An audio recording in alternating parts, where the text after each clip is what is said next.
So this video is kind of a result of an amalgamation of all these other individual videos that I was going to do, but I decided would be best if I just condensed it all into one large video. Now, I haven't read everything that is currently ongoing in Shonen Jump, mind you, right? And I will not be talking about everything in this video, as I think MHA, Black Clover, JJK, One Piece are all things I've addressed previously, and Chainsaw Man is moving magazines, and I've also already done a video dedicated to Mashal. Now, in order to satisfy the fan bases of those series, I will just give a quick run through. However, I think JJK is going in an amazing direction, and I'm very glad to see what it's been doing with its manga. I think My Hero Academia has been very impressive as of recently as well. Black Clover has really solidified itself and found its own identity, and I really love what Black Clover is doing as well. You already know how much I love Chainsaw Man. I absolutely adore Mashal. If I'm not mistaken, Spy X Family is published in another magazine, and I just want to throw love out there to Spy X Family as well. But now we can get into the other series that I have been reading and really enjoying. I'm going to have different people pop in and out of this video, so just keep out for that as well. The first thing I really want to talk about, and I think it's the best thing that has happened in Shonen Jump in years, even greater than One Piece. Let's talk about Build. Obviously, I'm kidding, and I actually did bother to go and read Build King.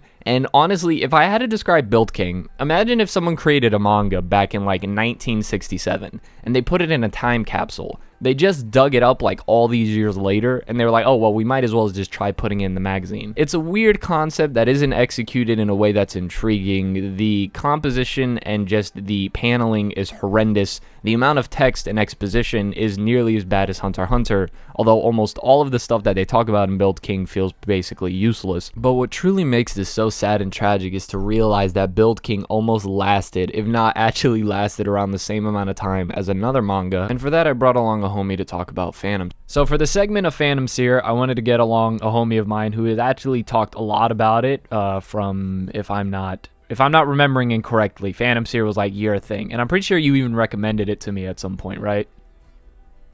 Yeah, oh yeah, what's good, guys? My name's Jed. Yeah, I was a pretty big fanboy of Phantom Seer. I was the one that put a lot of people on, and broke my heart what happened recently with it, right. You know? Yeah.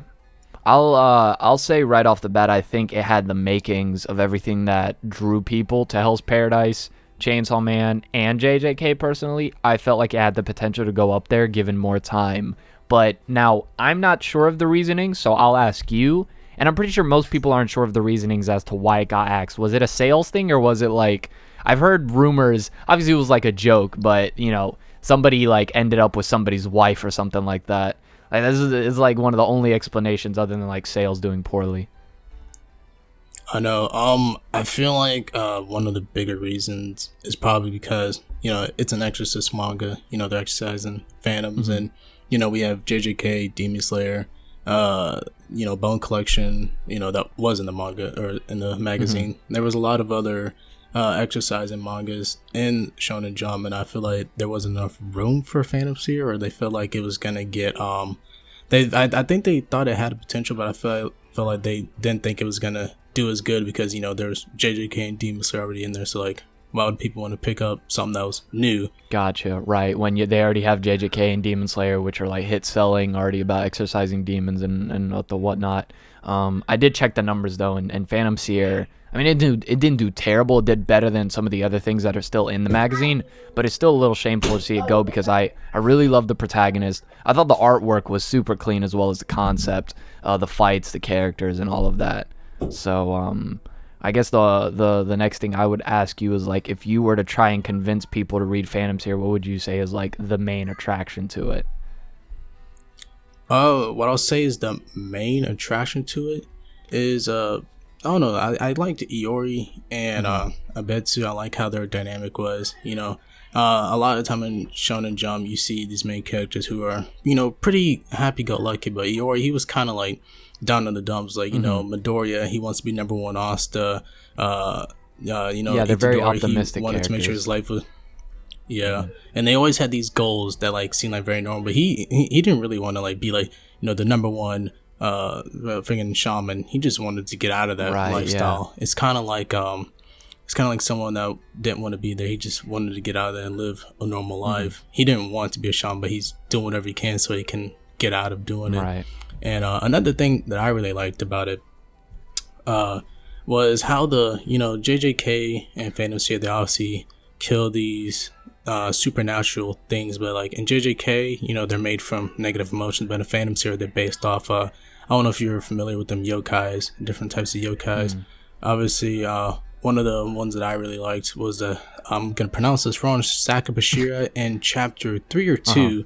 It's basically this tree or not a tree, it's like a column in a house. And I forgot exactly what it was, but it's based off different types of yokai. And I feel like if Phantom Seer kept going on, it would have brought other types of yokais different in it. Concepts obviously, and all that. Yeah, obviously his main one on Gyoki, that was based off a different type of yokai. And I kind of liked how that these things that they're killing aren't just random, or they aren't just random things. They're things that like are common in like Japanese culture. Right. Japanese, Chinese so it culture. is weird to see that it didn't sell better than it probably should have.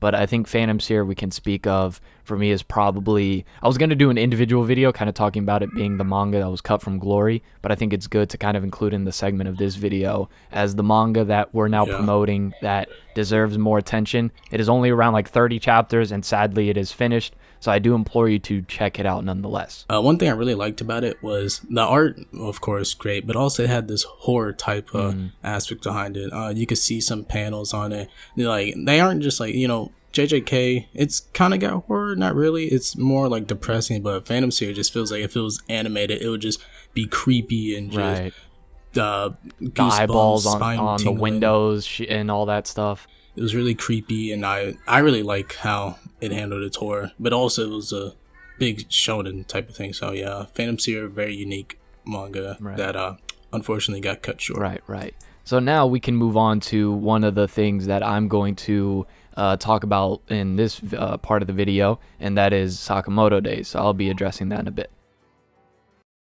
Okay, so for the final portion of this video, and I think this is the one that I kind of wanted to talk about, as I haven't read Undead Unluck yet, and I think there's another one called Yozaharu Family or something along the lines of that. That I also need Family. I need to check those two out. Yeah, I started reading Yozakura Family, however you pronounce it. It's really cool. I like it. Definitely need to read more about it, see what it does different, why it has its place in the manga. But so far it's pretty solid. Okay, all right. And then the other one, I don't know if you've read it, Undead Unluck. Is it similar? It sounds like it'd be similar to something like Phantom Seer.